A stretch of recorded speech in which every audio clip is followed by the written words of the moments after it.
our subject then is don't be an ass on social media. And, apologize if I offended anybody. And Jeff's a real stand-up guy, so he was kind of like, yeah, that's a pretty aggressive title. Like, is that? Can you just let him know like that's from you? And I tried to do that. Look, I make these things up. Jeff's chuckling. I make these things up, try to get your guys' attention right. There's so much stuff coming at us these days in your email and on your Facebook, and so I had one lady that was pretty upset, and we had a nice conversation about it. So.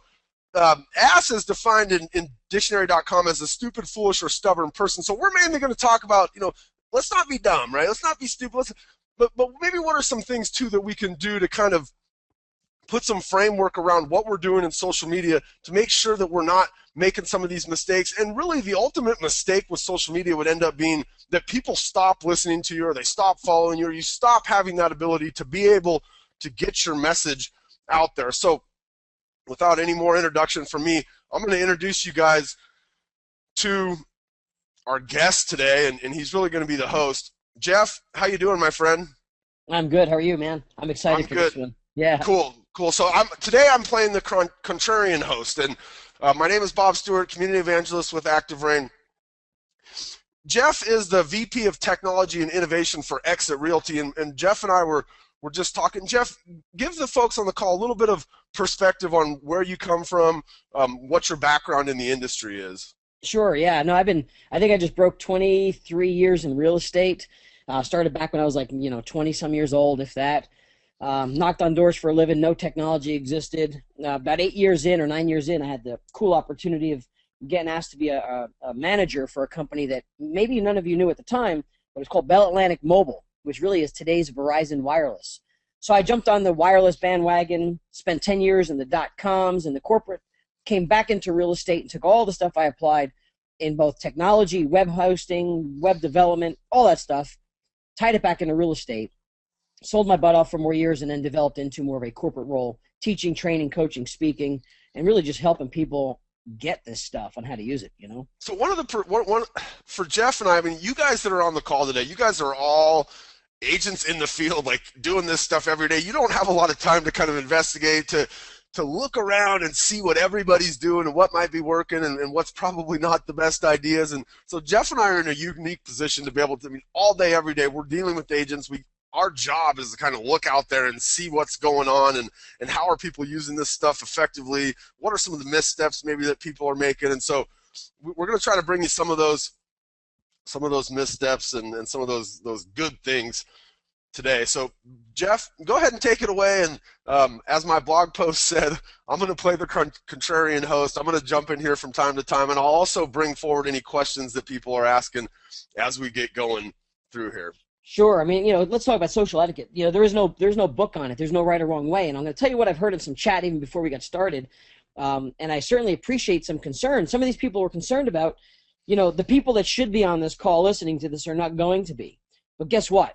It's going to be recorded, and you can take it upon yourself to share this with those who you think need to hear it. So, this is something you could forward along to that group of people you think may need to just listen in on this kind of stuff. So, social etiquette, here we go. First, I got a bunch of rules. I kept it kind of Apple style, real simple, but great explanations behind it, because some of these are going to resonate with you like, yeah, I know that person. I know those people. Or you know what? Look at yourself and go, crap, that's me too. I do that. And maybe it's okay, maybe it's not. Again, no right or wrong way. First things first, know why you're there.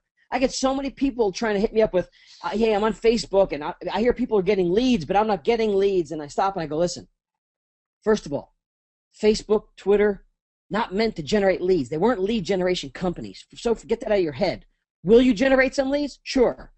Stop and think about why you're there first. The only reason you're there, and my definition of this is, these social platforms are simply the ability to create, develop, and maintain relationships.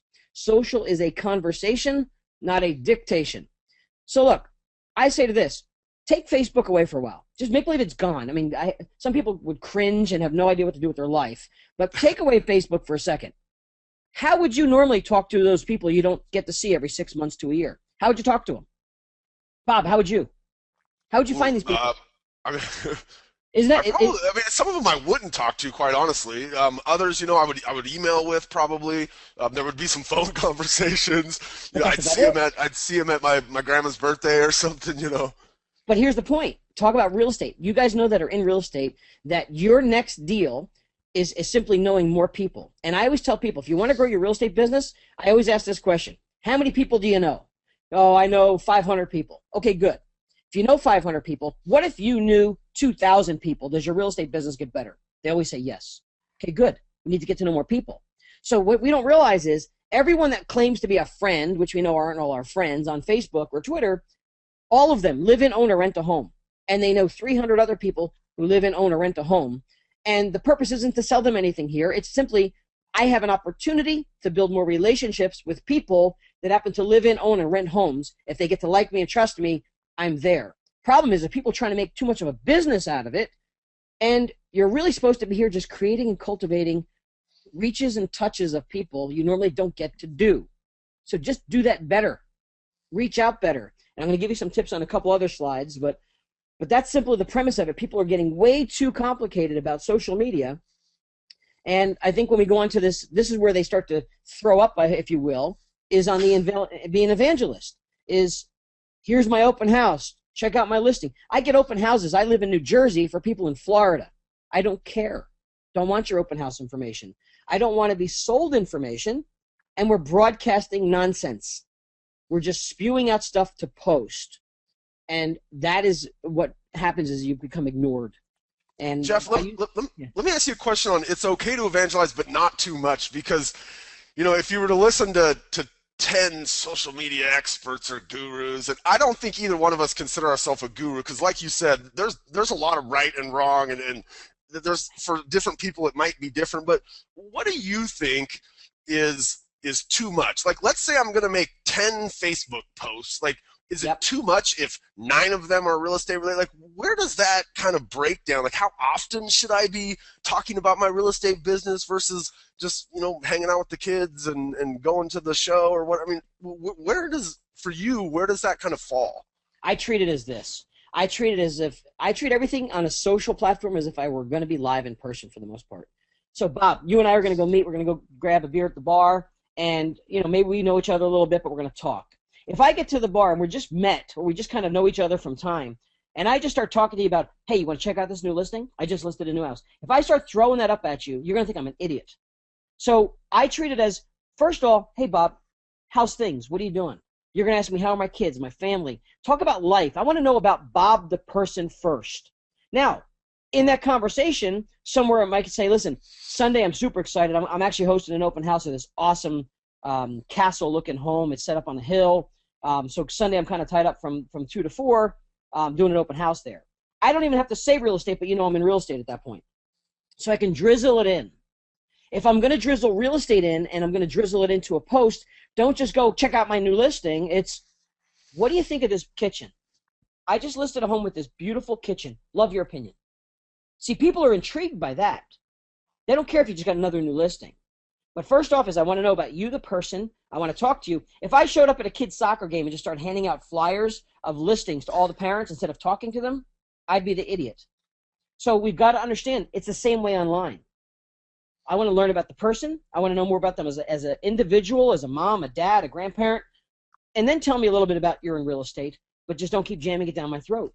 I love what you say there about, like, if you're gonna market your listings, like, make it something that actually engages folks, right? Right. So instead of just, hey, here's my listing, 123 Main Street, check it out, greatest listing ever. Like, I like the approach that you took there. There's a guy he's in your neck of the woods. Are you familiar with Sheldon Neal? Do you know that name?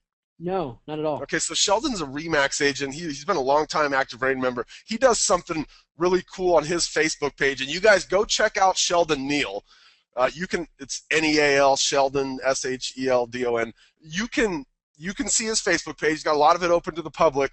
He does some stuff on there every time he sells a house. He takes these really cool, fun photos of him, like, somewhere in the picture with his sold sign. So sometimes he's like popping out of the top floor of the house, like, hey, but it's it's engaging, like, and he gets a lot of likes, a lot of shares. He said he's starting to, like, people around the community are starting to say, "Oh, Sheldon," they'll see him on the street and say, "Hey, love the last photo you did where you've got the umbrella because it's raining out." Or so he really does some fun things with it. He's a great example of somebody who you definitely know he's in real estate, but if you were to look at the kind of entirety of what he's doing, you can tell he's a family guy.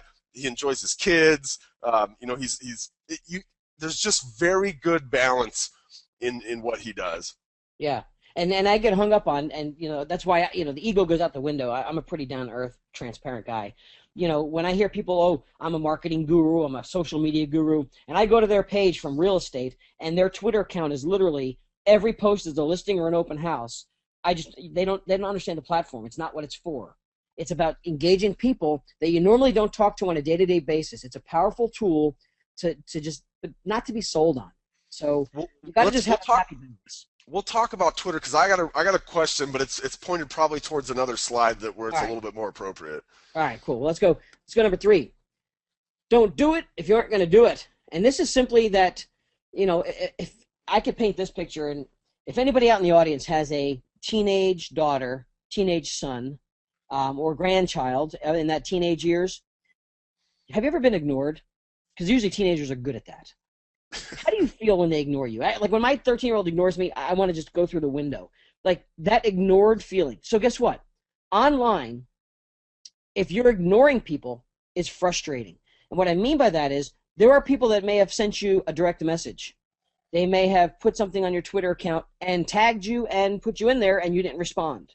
They may have sent you a LinkedIn DM or request and you don't check LinkedIn more than every 30 days, so you don't respond.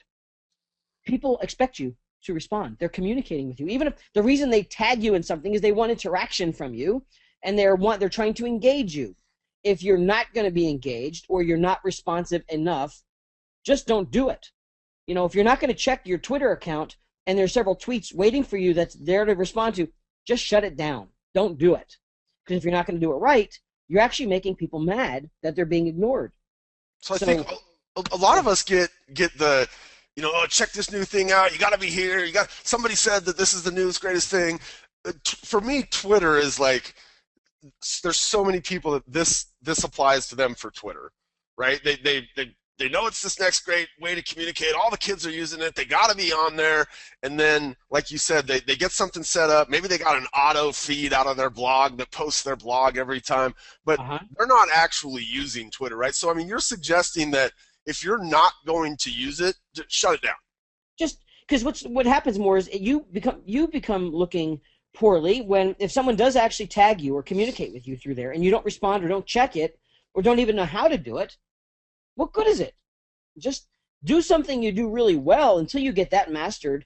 These are communication channels too. It's like I always use text because everyone has had a text. And I first asked the question, how long could you not look at a text?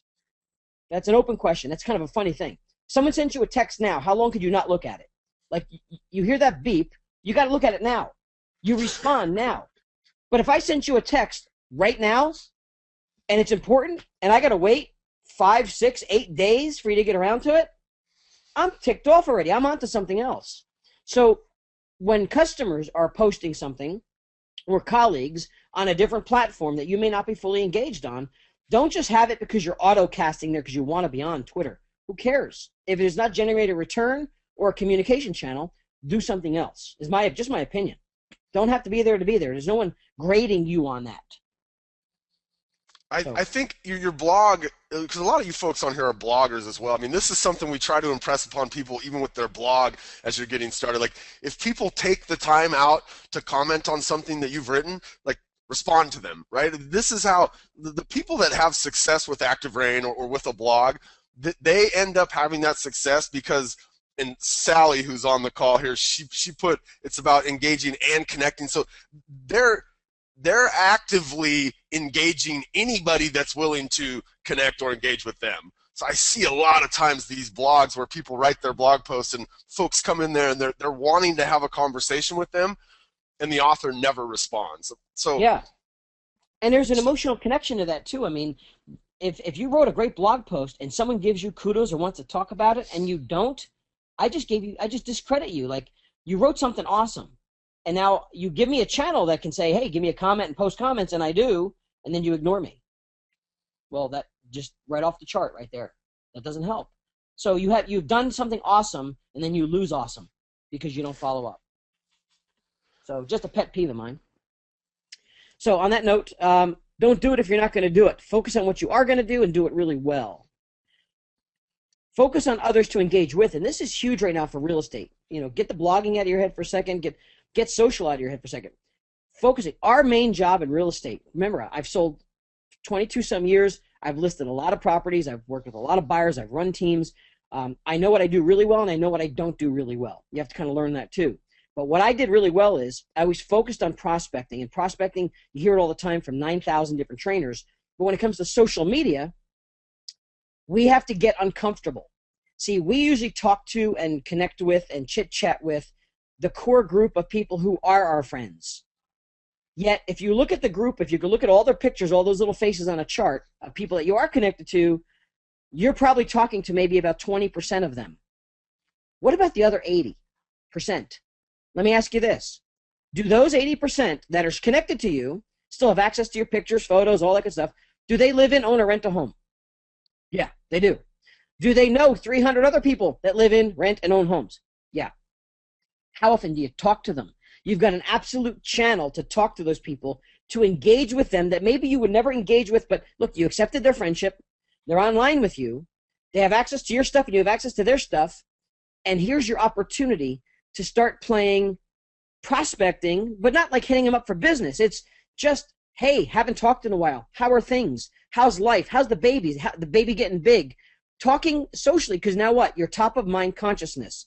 We never in our life, other than email, had this kind of tool to see what they're doing, see their daughter graduating. And yes, you normally don't talk to them, but if you actually spend time talking and focusing on others that are outside your comfort level, you will find that in turn you're building your sphere, and that sphere will build you more business. That's a huge focus. Even if it's 5 new people a week that you normally don't talk to, go talk to them. Don't sell them. Talk to them. Stay engaged with them. DM them. Chit-chat with them. Look at their photos. See what their life's all about. And as if you were actually having a lunch meeting with them.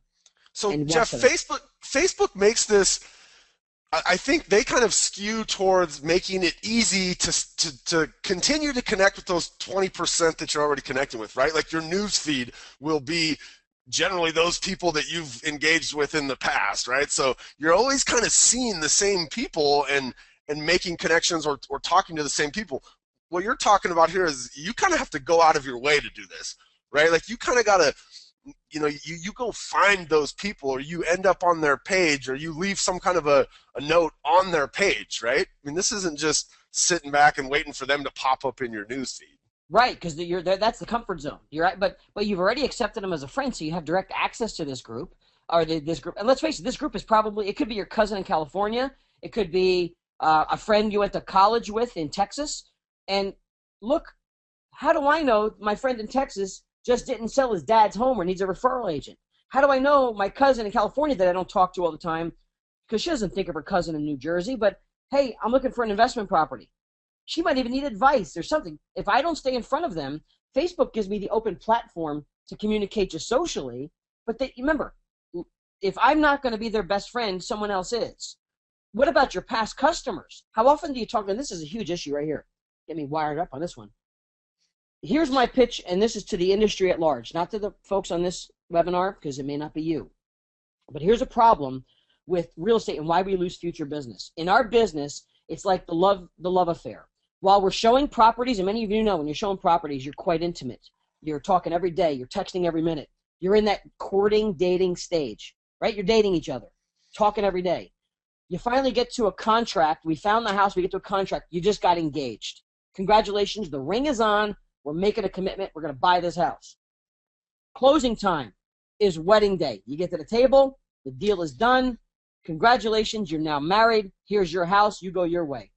Honeymoon. Commission check is good for about a week. Clears the bank. Honeymoon's over. And 2 days later, most of us in this industry get divorced because you don't ever talk to that customer again. You put them in a drip campaign. You send them a postcard every 6 months. But guess what? If you don't ever talk to them again, you're going to see that sign go in the ground 5 to 6 years later. And this happened to me several times, if not more. 7 years later, it goes in the ground, and it's not my sign, and I am pissed. And who am I pissed at? I should be mad at me. I never talk to them again. I put them in. Now you need systems and drips and all that stuff to keep the system, but stay in touch with them on social media. They could be talking about, hey, I just renovated my kitchen of my new house I bought a year ago. What do you think? And you don't respond because you don't talk to them anymore. But their friend that's up the street, the new agent up the road, is responding to it. Or the new best friend I meet at the barbecue that's in real estate responds to it. So we got to understand social is this platform. We can communicate much more friendly than a letter, than a postcard, and know everything that's happening in their world when they're having children, birthdays, and everything else. And we choose to stay in our little comfort group. So, Jeff, maybe, I mean, let me ask the people on the call, for everybody on the call, how many of you guys are comfortable connecting with your clients on, let's say, Facebook or even LinkedIn, but Facebook's kind of the big one, right? So how many of you guys are comfortable connecting with your clients on Facebook? Like, let me know, because what you're talking about, there's some people I think out there who would go, I just don't know that I'm comfortable even connecting with my clients. And what you're basically saying is you're missing just this major opportunity to be able to stay engaged with them in past the honeymoon phase, right? Yeah, past. Yeah, well, you're probably already got divorced because you're not going to talk to them normally. So you're already divorced. I mean, because look, I love systems. You got to have systems. But listen, if you send a drip mail campaign out, and then you sign up and they get the magazine every quarter, all the cool propaganda, top of mind consciousness. But they go meet a new friend at church or a barbecue that happens to be a real estate agent, and they're chit-chatting on Facebook every day, and they're talking, and they're seeing each other in town, and they haven't heard from me in 3 years. Who do you think they're going to list their house with next? Not me. I haven't stopped by. I haven't seen them. I haven't had that physical human touch with them. You still need to be human beyond social. So social is that connection. At least look, for all I know, listen, they announced on Facebook they had a baby. Well, I'm their agent. Shouldn't I congratulate them? How would I ever know that if I didn't have a platform? They're not going to send me an email. They're not going to send me a postcard saying they had a baby. What if my daughter's graduating, we're getting ready to retire, can't wait, and I don't see that post? They're probably going to sell the house soon. Hello? But that's the part we need to look for. We don't have to be stalkers, but people are talking about their life every day, and I think that needs to include your customers. I seriously think it's a disconnect if we don't do it, because other people are doing it, and they're going to take the customer away from you at some point if we don't do our job. Alfredo says, Alfredo says, I prefer to call. So there's a bunch of answers in here. A lot of people are saying, hey, I'd love to do it. Some people are saying it's fun. There's a few people saying, I probably don't do it as much as I should. Alfredo says, I prefer to call. And you know what, Alfredo, you should absolutely keep in touch with your clients in that manner. Let me maybe give you a little bit different spin on talking to your clients online as well. When you engage with them, they're not the only people that see that. Right? So their friends have an opportunity to see that. Again, you're not selling, but you're just there, right? Yeah. Just like you would be there at the meet and greet or the party or the BNI group, or right? So being visible like that is a good addition to picking the phone up and calling. Sure. Yeah, I mean, I think a phone call is huge, and I'm proud to hear someone's picking up a phone and actually using it. But in addition, before I picked up the phone, if I'm still there and engaged, at least and I noticed, I could look at their last 2 weeks worth of posts and pretty much, hey, I saw your daughter won the soccer tournament last week. That's awesome. It gives me something to talk about on the call versus going, hey, how's it going? Haven't talked to you in a while. Do you want to check in on things? You know already what they're talking. You've got stuff to talk about. It's a warm call. Eric asked Jeff, this is a good question, and I have an opinion on this, but he says, I have 2,000 friends, right, in quotes, on Facebook. Is that too many? Or in your opinion, are you able to respond to all of their important posts? Nope, it's not too many, and no, you're not going to be able to respond to all of them. Keep in mind this, and it's not exactly the same in social media, but take farming. I farmed, a territory of several thousand homes when I was in my gold jacket days knocking on doors for a living, and my farm was, and I had cue cards for every house. So did I say 2,000 was too many? No. I knocked on doors. I kept going. I went through a cycle, set up appointments, and kept going. I wish I had those 2,000 people on a platform where I can see what they're doing every day in life versus just having to go knock on their door and call them. I think the conjunction of both. you're not going to be able to touch everybody. But if you can do a little homework and research some of the people and just stay connected with some of the people that you normally just don't use, you're not used to, you're creating more opportunities and awareness that you would never have before. That's all. And it's also nice to hear from you too, because you have the opportunity to talk to these people through this platform without being salesy and staying connected, because you never know where the next opportunity is coming from. To me, it's opportunities. If you guys want like a to do when you get out of here, this if you haven't done this yet, you should absolutely figure this out like soon. Okay, because Eric has 2,000 friends, but the most important people for him right now are his past clients. In Right. terms of, I think, communicating with people on Facebook, go set up a list on Facebook for your past clients. That Right. way, you have an easy place that you can go in and check out what those past clients are doing on a daily basis. And it's going to take you 2 or 3 minutes a day, right? You hit the list, boom. It's On that just list. those people in the feed that Yep. you want to reach out and touch. Yep. And lists are great for everything. I'm glad you said it because I was going to cover it. If you don't have a list, which makes it simple, you look at your list of past clients, because all I want you to look for is if they said something important or something special happened in their life, or maybe something not so special. You could be there for them as that friend, that relationship. God forbid someone passes away. I'm sorry, I could send you a card. Someone gets promoted. Congratulations. If you don't say anything, you run into them in the grocery store 2 weeks later, and she's, oh, I'm sorry, my dad just passed away. Like, oh my God, it's a shock. You should have known that, because that's what you had access to it if they posted it. So just use it as a tool to just keep and be present. Stay social, stay friendly, and it's a better tool than trying to rely on going out and see them in person. Which is always a good thing if you can. Phone calls are great. If you could go out and stop by and see the house in person, hey, just stopping by. Love to see what you've done to the house. Great. But in the meantime, they're talking. We should be listening. Good? Good. Move on. There's a hot button for me right here. Auto posting and generic questions. And I had a lot of really good examples, but I just wouldn't want to have to blur everything out because it would be a hot mess looking at blurry, because I don't want to embarrass anybody. Remember, auto posting was a big thing earlier on, and look, you can auto post. No one says you shouldn't, but there's systems that auto post. To me, I see auto posting as not social. I don't know how you could be social with auto posting. People just posting articles, and I've seen auto posts that come from a company or a system that actually had to do with the competitors of theirs. We had one company and a brand that posted that the competing brand just promoted someone to vice president, and they were complimenting them, and it was on their wall, because they don't control auto posting. Auto posting of generic articles usually get very little engagement. So I am not a fan personally of auto posting and or generic questions. You know what I mean by these generic questions, Bob? Have you seen some of these? Yeah, Um, absolutely. yeah. Here's a picture of two guys with big muscles. You fill in the blank. Um, I don't have time for this crap. B, why? I'm not I don't get it. Or here's a picture of your cat. Do you like a black one or a white one? I don't care. Why are you asking me this? And these questions are out there, and I know some people think it's to get something talking about, and maybe it works for them or you. I just don't answer it. I don't want to answer generic nonsense unless it's something relative to me, my business, or my life, something that was really specific to me.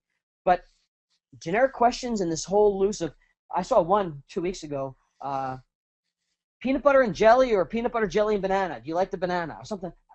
I almost wanted to actually direct message this person and tell them to stop it, because just it, they don't get it. Just Here's get off my here I chest. think okay, so let me play the contrarian for a second. Here the reason I think people are doing that is because they're being told if you can do these kinds of questions and get engagement, it's gonna raise your edge rank, right? This concept Right. on Facebook of how often is the stuff that I share in the news feed of other people. So is there a better way to do that then? If I'm a real estate agent, does it make more sense? You see Zillow, they get a lot of interaction with stuff where they will put up a photo that has the front of two houses on it, and they'll say house A or house B, which one do you like better for $300,000? Is that something? I mean, that's a little bit less generic in that it relates to what you do, right, as a real estate agent. I mean, what do you think about those kinds of Well, questions. to me, from a business perspective now, to me, if a Zillow or somebody, a company like that's doing that, to me, that's a branding opportunity they're getting in and getting engagement on a real estate related property. Not saying I find that, fully on board, but that's a promotional, Zillow's getting their name in there and it's talking about housing and you might get some good engagement. I could live with some of that, possibly. It's the bizarro ones that just want to know, I can't even you see some of these craziest things. And I think that's what they're trying to do, and they're being misled that it's going to do something for them. I ignore them. I sometimes get so annoyed I unfriend them, and I don't mean to be mean about that. It's just I get annoyed. It's just not it's not social, Would I ask you that question if I was talking to you live, or would I look at you like you were off the wall? Just out of the blue. Hey, nice to meet you. My name is Bob. Do you like peanut butter and jelly or peanut butter, jelly, and banana? Right. Like, if that came out of your mouth, I'd have to look at you strange and leave. That's how I look at it. I treat everything as if I'm talking to you personally, or if you're at my house hanging out. Now, if it fit into a conversation about maybe something like, hey, Jeff, here's a way I can ask something generic. Jeff, I'm really stuck. I'm on the fence. iPhone or Android, give me your opinion. I can live with that. That's relative to me. It's a legitimate question. People may want to know the answers beyond that person, and maybe we can get into a cool debate of why, because you're trying to make a real decision. That I can live with. That's cool. But the wild stuff, like, here's a picture, fill in the blank, and creating all this nonsense and stir, no, not for me. But the auto posting, I even had a guy email me as of yesterday, text me actually, hey, Jeff, I didn't know if you knew that when you make a post on Twitter, it could also go to your Facebook page. You could link them together, because he noticed I wasn't doing that. And I'm like, I wonder if I knew that. I'm like, LOL, yep, I know I could do that. I purposely don't, because I treat my Twitter audience and say things on Twitter differently than I would speak to the people on Facebook, and I also would write the post differently. I don't want a bunch of Twitter although you can hashtag on Facebook, what I say on Facebook is different, more elaborate with photos, and on Twitter it's, short and different audience. So I purposely unlink them because I want to talk to those groups differently as people, if that makes sense. One of the things with Twitter and like the auto posting, I get a lot of requests I get a lot of people that follow me, and I absolutely will go and look at what that person's feed looks like to determine whether or not I'm going to follow them back. And so if I go there and all it is auto posts, and or just like generic type articles, and I can tell there's no real life kind of blood in the game there, I'm not going to follow them back. Like, I'm not going to be exposed to auto posts and your listings. And that's why if you look at my, I don't have 9 bazillion followers. I'm really limited on who I follow as well. I'm kind of selective there, just because I don't need a stream of I want people that I really can connect with, that have something valuable to say, or really good at what they do. That's, and it could be anybody. It could be a brand new rookie agent that's got some awesome ideas. I'm good. Talk to me. One of the things you said there in the question about the iPhone versus Android, like, it's authentic, right? Like, you're really wanting to know the answer to that. You don't really want to know the answer to the banana versus peanut butter and jelly. Like, yeah, and I'm just, yes, exactly, something really relevant, and they really need to make a decision. I get them a lot of times too, Jeff. I know you're an Apple guy, but I'd love your opinion on a laptop. I'm between these two laptops. Can anyone share an opinion? And I share an opinion. It's only an opinion, but they're trying to get best opinions from people who might know a little bit more than them, and I certainly value that. That's credible, and we're here to be helpful, and I have questions that I don't know sometimes, and I ask.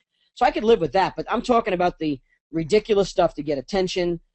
Doesn't work for me, creates very little interaction sometimes, or the right interaction. Barbara says, what do you think about like pre-scheduled hand-picked posts and articles? So, what's your opinion on that? Like, hand-picked, you're literally going out there and saying, this is an article that's going to be of value to the people that are following me. Is it okay to pre-schedule that thing out?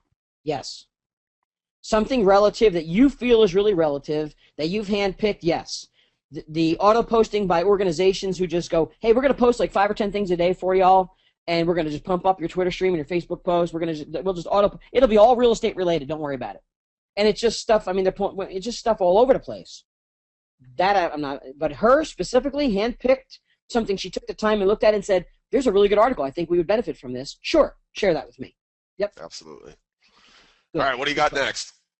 All right, man. Pictures. So there he is. Pictures, I please. had one of you with a big, huge bass, but I think you switched the picture. Why? Well, it was a little pixelated, and it wasn't as quality and clear. I mean, it depends on where it got pulled from, but pictures are huge right now. Photos are everything, but also pictures in your life, pictures of you, and this is where people get gun shy. And this is a hard obstacle. When I'm doing a lot of live presentations, I get a lot of questions on this going, Jeff, I'm just not comfortable putting me out there. And I say, okay, that's okay, but listen, let me help you with this, though. You're a real estate agent. You're paid to be in a social business to go meet people you never met and talk to people you never met. So you got to kind of be willing to go out there on a limb and put your face out there and name out there. So I find it really important, and this is something we find that even the executive levels of some companies, they're shying away from or not doing, is I like to be human. No matter what title I hold or will ever hold in any organization in my life, I will always be human. I will always try and be accessible within reason to people and show that I am a dad. You're a grandfather. I've got kids. I have hobbies. I am just like you.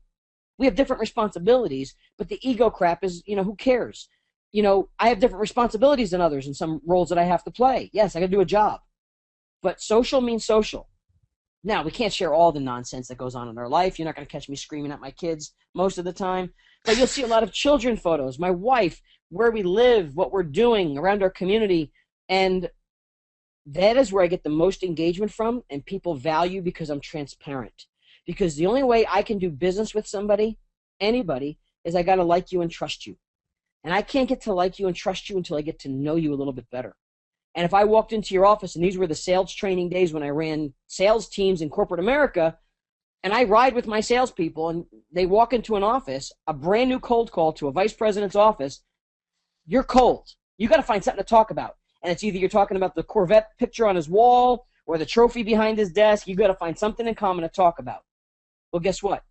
Social, I just got back from Amen Connect, and I got more people complimenting me and saying, please put more pictures of you fishing. I love those pictures.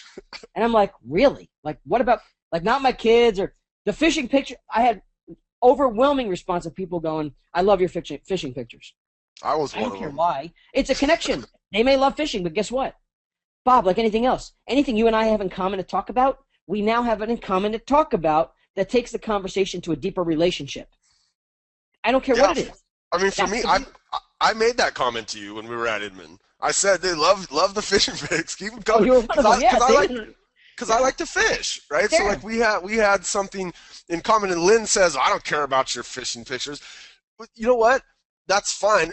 That's not all he shares, right? Like he's getting just a piece of who he is, and what may end up happening is somebody says, well, that's just not the type of person that I want to connect with. But you know what? You probably didn't want to connect with them either.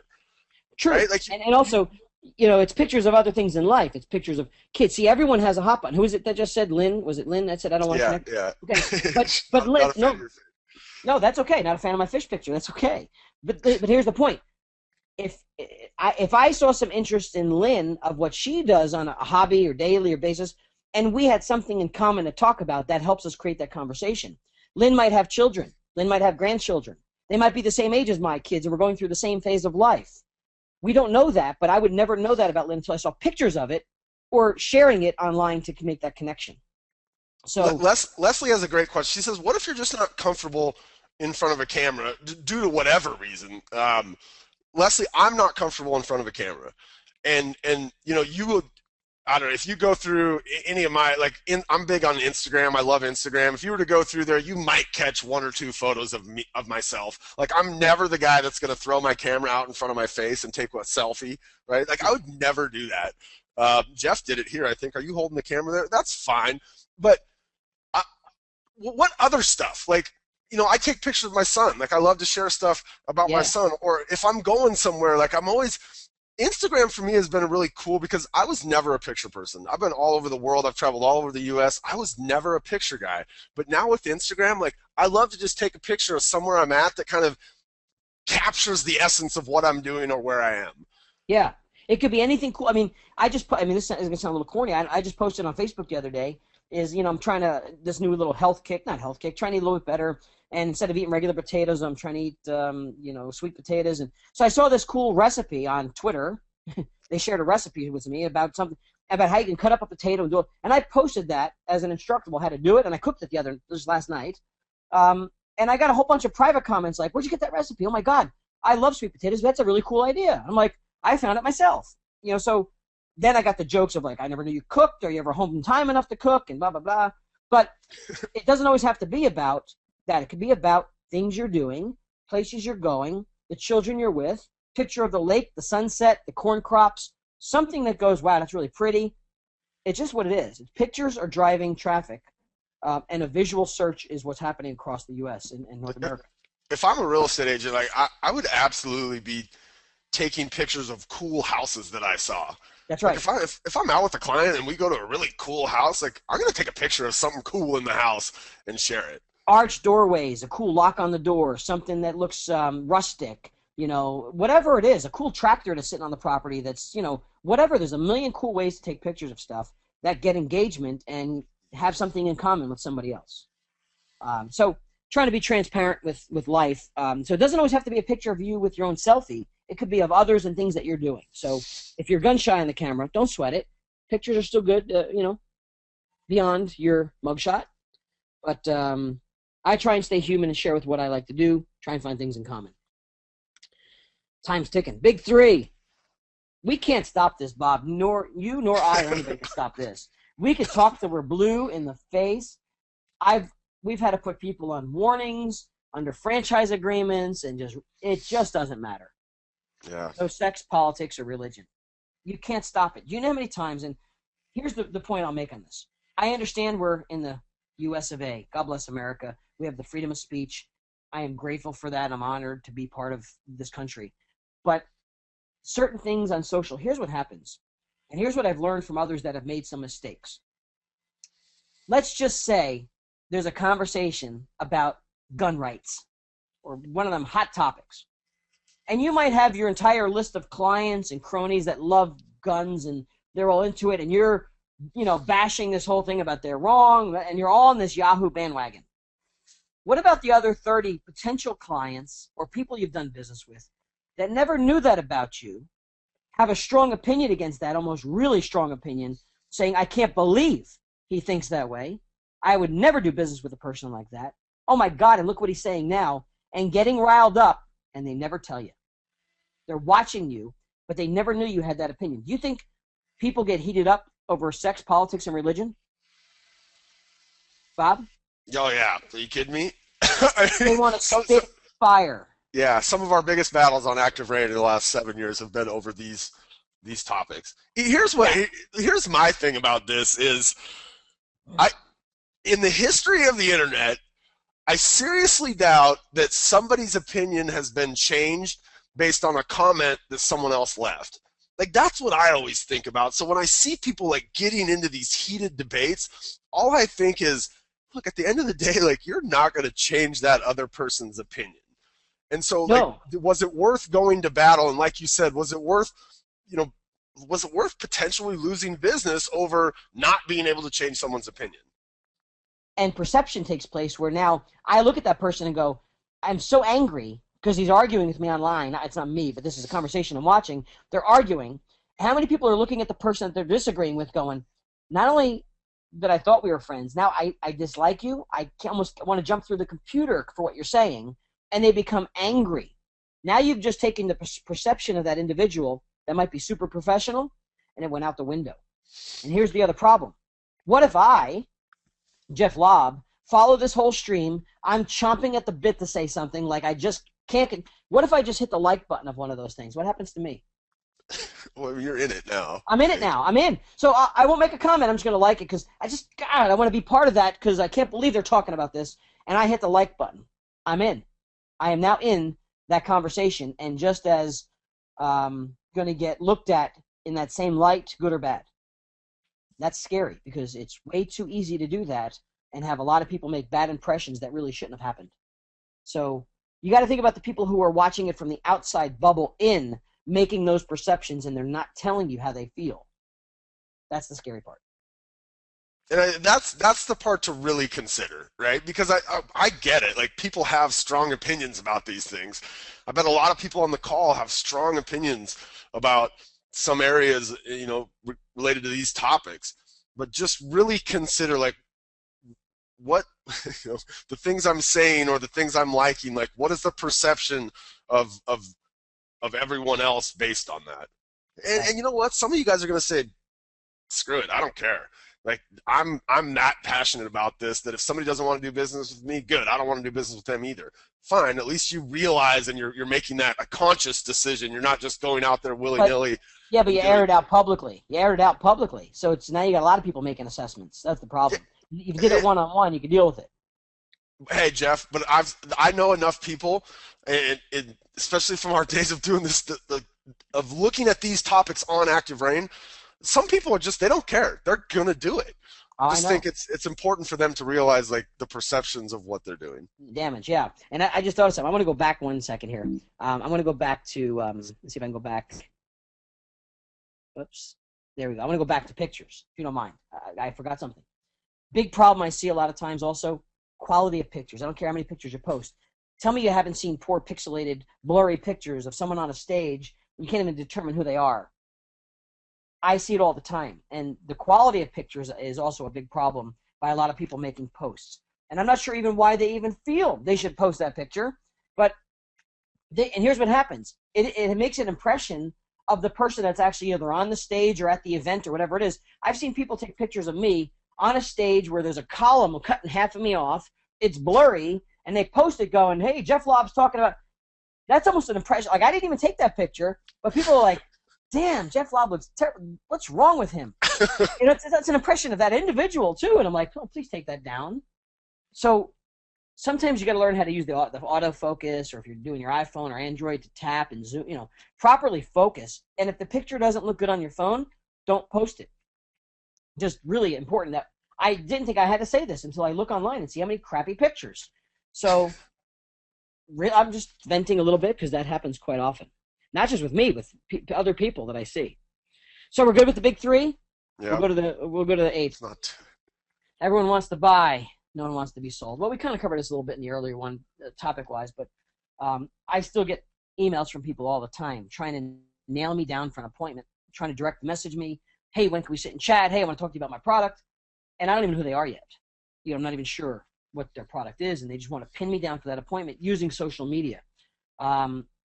I think the same applies in real estate too. Trying to put the heat on somebody a little bit is not the right platform to do it. I still see it happening. I don't know if you've seen any of this, Bob, out there with this heavy sales pitch or have a sample of it, but I see it happen quite a bit still. I just to me like maybe it's not social. Like I get these emails. Google Plus is a great example. Google Plus, like you can circle people up every single day from agents that I'm willing to take their spam because I think somewhere in there might be a good message that I'd want to hear. Yep. But after a while, like I'm not willing to take their spam anymore, right? So like, gosh, you guys, the open houses, the listings, like you can't just broadcast these things out to everyone, Yeah. right? Or You have yeah, to or be. if you're looking to hire a new agent, here's why you should join our company. And I'm like, no, that's not how you don't just throw that online. You know, call somebody personally and have a chat. Take them out to lunch. Don't just blast out. Want to join a company? Like, no. And you think I'm going to admit to it online if I did? Really? Oh, sure, I'm thinking about leaving. Yeah, my broker won't see this online because he's not paying attention. So, yeah, I'll tell you right straight up, I'm looking to leave my company. Who does that? So why would you ask that question?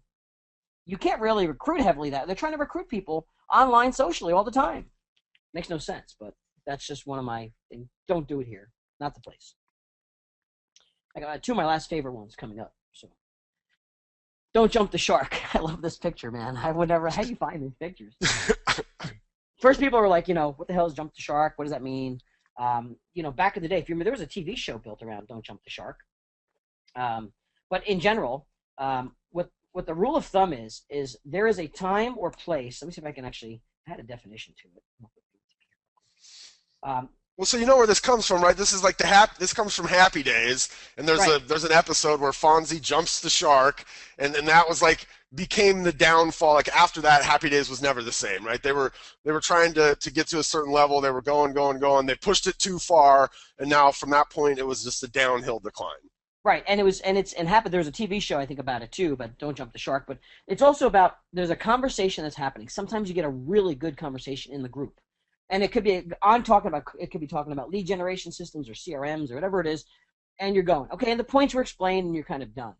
But then there's other people that, you got the best value and the best information out of it, and they want to keep going, and they want to keep drilling in a point, and they want to keep talking about this, and you're like, okay, got it. You've lost. You're going to lose the value of what we just created. You're killing it. Stop. Because Fonzie jumped the shark, and then the show started going downhill. You get to that point where you've maximized that thread, that conversation. Cool. And there are others who just want to keep trying to milk it, and you'll see you keep getting 3 days later, 5 days later, you're still involved in this conversation, and you're like, man, that was like, we're still talking about that? And you're almost inclined because they tagged you back in it, and you're like, oh, so it's droning on to where now it becomes not so valuable, and you blew what you had. So it was good up to that point. So jumping the shark is, when it's good and it's done, let it be done. Move on to another topic somewhere else. Don't kill it. Okay, that was a point I see happen a lot, especially in group formats, which we're in a lot of groups. I wonder if if you're a person that does that, I wonder if simply knowing that you're doing it would allow you to be able to have some self-reflection and stop doing it. Because it would seem to me like somebody that does that, right, is always going to do that. Yeah. It doesn't matter, and even if they knew they were doing it, come on, bud, this is over, let it go. Right, let it go. And I still, I even got tagged yesterday in something from a conversation from 3 weeks ago, and I'm like, oh God, we're still talking about that? And you were really engaged because it was important. It got great content. I learned a few things. It was a good conversation. Everyone's participating, and it's 3 weeks later now, and I'm still getting tagged by this one or two people that still want to keep talking about it. So maybe we take it offline and talk about it, but, keep tagging me every other day. I enjoy it, but we're done. It's kind of done. So that's kind of a pet peeve and etiquette there. And my last one certainly is, don't hijack someone else's post or content. And I don't know about you, makes me nuts that we're in a good conversation about, I'll use this example because this happened recently. We're talking about CRMs. What's a good CRM for you guys for running a team? It's, using Follow-Up Boss and this and that. We're talking, and someone sees my name right in the middle and just decides to go, hey, Jeff, heard you're coming to Rhode Island in a month or two. What dates are you going to be there? And can we get that slide deck from you now? I'm like, what? Dude, I'm in the middle of a CRM lead gen thread of stuff, and you're asking me. It's like we're hanging out at the bar, and just out of the blue, you pop into a conversation and just start barking out stuff just because, oh, Jeff, I forgot to ask you, when are you going on vacation? We're talking. We're actually having a real good conversation. You're talking about, and then they keep asking you, so can you send me the dates? And they're in your thread now of all this stuff, and people must be looking at it going, what the heck? This just got hijacked. This went a whole different direction. Where did all the good stuff we were just talking about go until this person jumped in and starts asking sillier questions? It's not, hey, Jeff, it's not possible that they, were trying to get that from email and you didn't respond, so now they're like, I got him. I know he's here. He's got to respond now. Well, maybe. Well, maybe it is, and maybe it's not. But I think when people, oh, yeah, I've been meaning to talk to Jeff, they don't think that there's actually a social etiquette form to this that says, I'm interrupting rudely, is really what it is. If we were literally having a meeting at a table or in a restaurant, and just someone saw me and just ran over to me and started asking questions about, first you go, excuse me, hey, do you mind if I talk to you for a second? I got a couple questions for you, and you excuse yourself from the table and you go talk. This should be something they should DM us, send me an email, send me a private message on Twitter or Facebook. Send it separately, but don't just blurt it into the conversation because it ticks everybody else off. I've seen people comment on going, who is this person? Why are you asking this now? And they just, it throws off the momentum of good stuff because they see your name. Oh, hey, Bob. A lot of for these last two especially, these relate a lot to your ability to generate referrals from other agents around the country. We see this in ActiveRain all the time. Both of those, Rule 9 and 10, both of those scenarios. You see it on Facebook where, you can absolutely build great relationships with other agents in the country who are capable of sending referrals to you. Yep. You can also, step on your tongue and get in there and really mess some stuff up by doing that, right? Where people are like, God, who is this guy? I would never think about sending a referral to this guy up in New Jersey. I mean, come on. An idiot, yeah. You become. Its perception is everything because they don't know me yet, So it's a really bad thing. So before we get last few minutes, just if you want to share, what's one of the big snafus you've done? Doesn't have to be specific. What mistake have you made? I'll share with one I've made. where I couldn't take. Well, I had to go quickly and take it back. Silly things you make mistake on, Bob. Silly things I make a mistake on. Okay, I'll tell you what. For me, probably because in my role at ActiveRain, like we've done things over the years that have really upset people, and I think probably one of the mistakes that I make, and I still make it today, is I will respond before I've given myself enough time to cool off. Right. And I've gotten better at that over the years. I remember 5, 6 years ago, things would happen on ActiveRain and there'd be these heated debates, and I would just, because I'm passionate about ActiveRain, I would just want to get in there and oh, I'm gonna let them know, and I'd jump in there and I'd write this thing out and I'd post it and I'd sit back and I'd be like, I showed them, and then 15 or 20 minutes later when I cooled down a little bit, I'd go back and read it and I'd think, oh man, I was a little bit too heated. Like I should have Yeah. waited. You got to think. So Yeah. Nothing you want shared online when you're angry.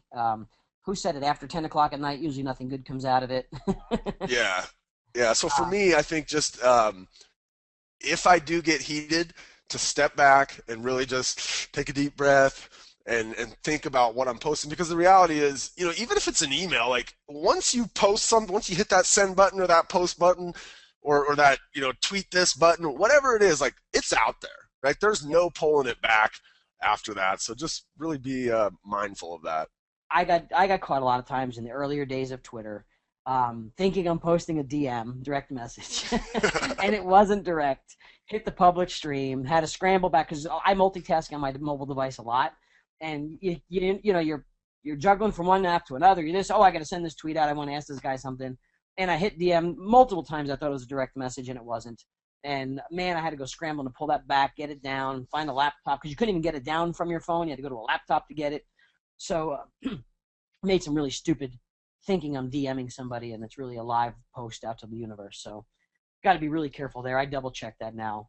I know there might be questions, but I put our screen up that if people want to contact or just connect with me or you, I know you're active, Bob. My social media business card's right there, jlob.com. I'll have all my Facebook, Twitter, phone number to text me, anything you want to share, good, bad, or indifferent, just to make. Jeff, man, I really appreciate you doing this for me. I'm glad we could get this set up. Thank you. Yeah, thanks. Anytime. If you ever want to have a chat on other topics like apps or mobile or stuff, just let me know.